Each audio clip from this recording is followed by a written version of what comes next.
UP का संभल भले ही आज संभल गया हो, लेकिन विपक्ष इस पर राजनीति करने से बाज नहीं आ रहा है।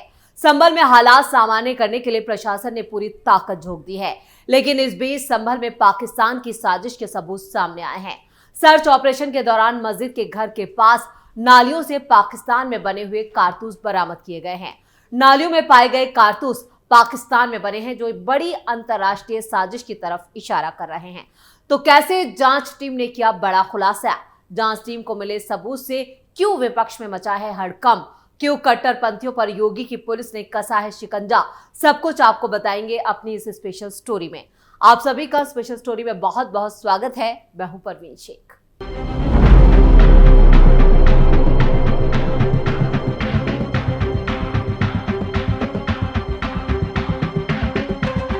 उत्तर प्रदेश के संभल में हुई हिंसा मामले की जांच जारी है और इस बीच पुलिस के हाथ ऐसे सबूत लगे हैं जिसने जांच की दिशा को ही बदल कर रख दिया है। दरअसल बीते दिन पुलिस को घटनास्थल से पाकिस्तान ऑर्डिनेंस फैक्ट्री के कारतूस का खोखा और यूएस मेड कारतूस का खोखा मिला था। ऐसे में खुफिया विभाग और पुलिस की टीमों ने बड़ा सर्च ऑपरेशन शुरू किया। हिंसा वाले इलाके को सील कर एसआईटी और खुफिया विभाग की टीमें सुबह सुबह ही मेटल डिटेक्टर के साथ घटनास्थल पर पहुंच गई और जांच कर रही हैं। फिलहाल संभल के हिंसा वाले इलाके में एसपी श्रीश चंद्र और सीओ अनुज चौधरी के नेतृत्व में सर्च ऑपरेशन चलाया गया। मुमकिन है कि ऐसे और भी कई सबूत मिल सकते हैं जो जांच में बेहद अहम साबित होंगे। नगर पालिका कर्मचारियों के साथ खुफिया विभाग की टीमें और पुलिस की टीमें नालियों में भी जांच कर रही हैं। गौरतलब है कि पाकिस्तान ऑर्डिनेंस फैक्ट्री के 9mm के कारतूस का खोखा बरामद होने से पुलिस की जांच में नया एंगल जुड़ चुका है। भारत में सिविलियंस के इस्तेमाल के लिए 9mm हथियार का यूज नहीं होता है। भारत में सिर्फ पैरामिलिट्री आर्मी और पुलिस फोर्स को ही 9mm पिस्टल मिलती है। आपको बता दें कि यूपी के संभल जिले में 24 नवंबर को स्थानीय कोर्ट के आदेश पर शाही जामा मस्जिद के सर्वेक्षण के दौरान हिंसा भड़क उठी थी, जिसमें 5 लोगों की जान चली गई और करीब 2 दर्जन लोग घायल हुए थे। घायलों में पुलिस वाले भी शामिल थे। फिलहाल पुलिस ने हिंसा के मामले में 2500 से ज्यादा लोगों के खिलाफ मामला दर्ज किया है, जिनमें ज्यादातर अज्ञात हैं। जिन लोगों के खिलाफ मामला दर्ज किया गया है उनमें समाजवादी पार्टी के संभल से सांसद जियाउर रहमान बर्क और संभल के विधायक इकबाल महमूद के बेटे सोहेल इकबाल भी शामिल है। इधर संभल हिंसा मामले में घटनास्थल से पाकिस्तानी गोलियां बरामद होने के बाद एसपी कृष्ण कुमार बिश्नोई का भी बड़ा बयान सामने आया है। उन्होंने कहा कि 24 नवंबर को हुई घटना को लेकर फोरेंसिक टीमों ने मौके पर पहुंचकर जांच पड़ताल शुरू कर दी और इस दौरान जमीन में दबे हुए कुछ खोखे बरामद हुए हैं।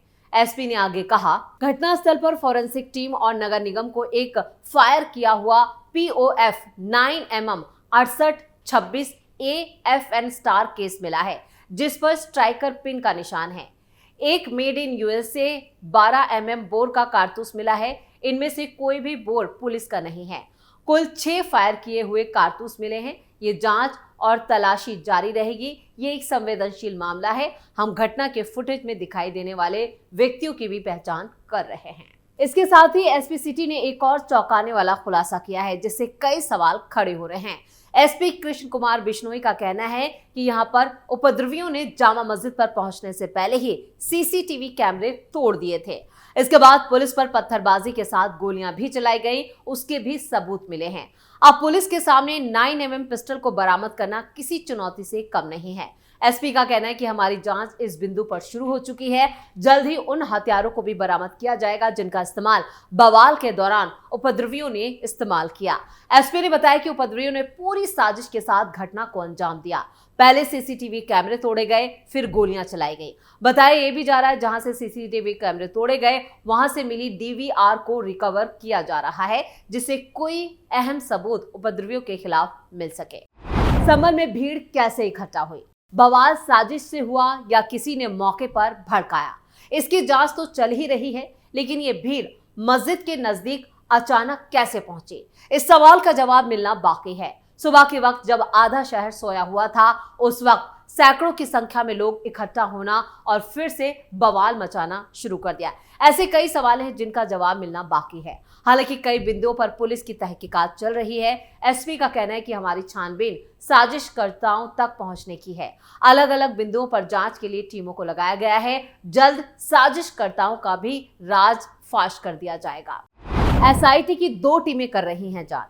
संभल में हुए बवाल की जांच 2 एसआईटी की टीमें कर रही हैं। एक टीम का नेतृत्व एएसपी दक्षिण अनुकृति शर्मा कर रही हैं, जबकि दूसरी टीम का नेतृत्व एएसपी उत्तरी श्री चंद्र कर रहे हैं। दोनों ही एसआईटी की छानबीन लगातार जारी है। एसपी कृष्ण कुमार बिश्नोई ने बताया कि एक टीम की तरफ से नालों की सफाई और कूड़े की छानबीन मेटल डिटेक्टर से कराने के लिए कहा गया था और इसी छानबीन में कारतूस और खोखे मिले हैं। अब आगे यही छानबीन आगे बढ़ेगी और एसपी कृष्ण कुमार बिश्नोई ने यह भी बताया कि विदेश में बने कारतूस संभल बवाल में इस्तेमाल हुए हैं। इसके लिए देश की अलग अलग एजेंसियों से संपर्क किया जाएगा, जिससे इस हकीकत की तह तक पहुंचा जा सके। एसपी ने बताया कि संभल में आतंकी गतिविधियों की जांच एनआईए भी कर चुकी है।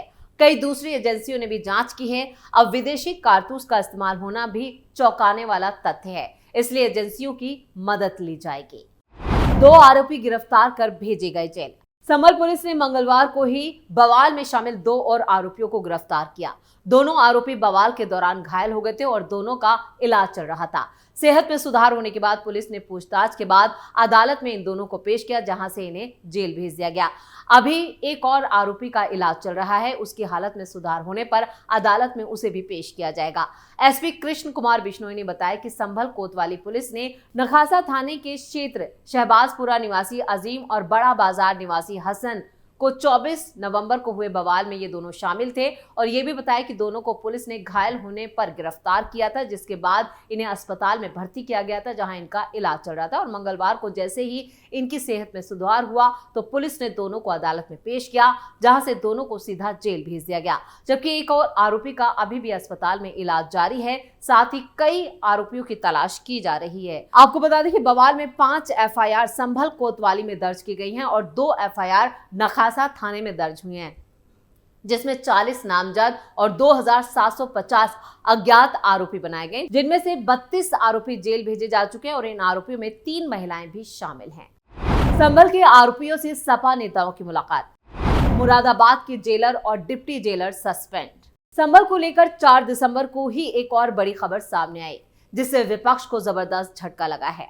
दरअसल संभल हिंसा के आरोपियों से मुलाकात कराने के मामले में मुरादाबाद के जेलर विक्रम सिंह यादव और डिप्टी जेलर प्रवीण सिंह को सस्पेंड कर दिया गया है। डीजी जेल ने इसके साथ ही जेल अधीक्षक पीपी सिंह के खिलाफ भी विभागीय जांच करने की सिफारिश की है।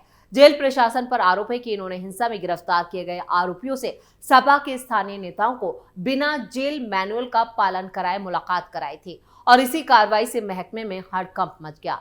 गौरतलब है कि बीते सोमवार को भी सपा विधायक नवाब जान और चौधरी समरपाल सिंह, पूर्व सांसद एसटी हसन के साथ कई सपा नेताओं ने मुरादाबाद जेल में बंद संभल हिंसा के आरोपियों से मुलाकात की थी। जेल प्रशासन पर आरोप है कि इन्होंने सपा नेताओं को बगैर पर्ची मुलाकात करवाई थी। शासन के निर्देश पर डीजी जेल ने डीआईजी जेल कुंतल किशोर को मामले की जांच सौंपी थी। आपको बता दें कि संभल में जेल नहीं है। यही वजह है कि संभल हिंसा के आरोपी मुरादाबाद जेल में बंद हैं। हिंसा बेहद संवेदनशील है और संभल प्रशासन ने 10 दिसंबर तक जिले में बाहरी लोगों के प्रवेश पर पूरी तरह से रोक लगा रखी है। संभल हिंसा के आरोपियों से मुलाकात के बाद बाहर निकल कर आए सपा नेताओं ने मीडिया से बातचीत में संभल के आरोपियों को बेगुनाह बताया था। ये मामला जब अखबारों से खुला तो डीएम ने संज्ञान लिया और मंगलवार को ही एक रिपोर्ट शासन को भेज दी गई और इसी के बाद डीआईजी जेल कुंतल किशोर जिला कारागार पहुंचे और जेल का एक एक कोना देखा गया। सारे रिकॉर्ड भी अपने कब्जे में लिए। दूसरी तरफ संभल में पुलिस ने अब तक 300 से ज्यादा हंगामा करने के आरोपियों की शिनाख्त कर ली है, लेकिन बवाल में शामिल नकाब पोशों की तलाश में पुलिस अभी भी उलझी हुई है। बवाली कैमरे में कैद तो हुए, लेकिन मुंह ढकने की वजह से भी पहचानना मुश्किल हो रहा है। संभल में जामा मस्जिद को हरिहर मंदिर बताने की याचिका पर सर्वे के कोर्ट के आदेश पर ही ये हिंसा हुई थी। कुल 5 लोग अब तक यहाँ पर मारे जा चुके हैं। पुलिस ने 4 के मरने की पुष्टि की थी। संभल में हिंसाग्रस्त इलाकों जिनमें जामा मस्जिद, नखासा, तिराहा और हिंदूपुरा खेड़ा इलाके में उपद्रवियों के फोटो और वीडियो पुलिस ने जुटाए हैं।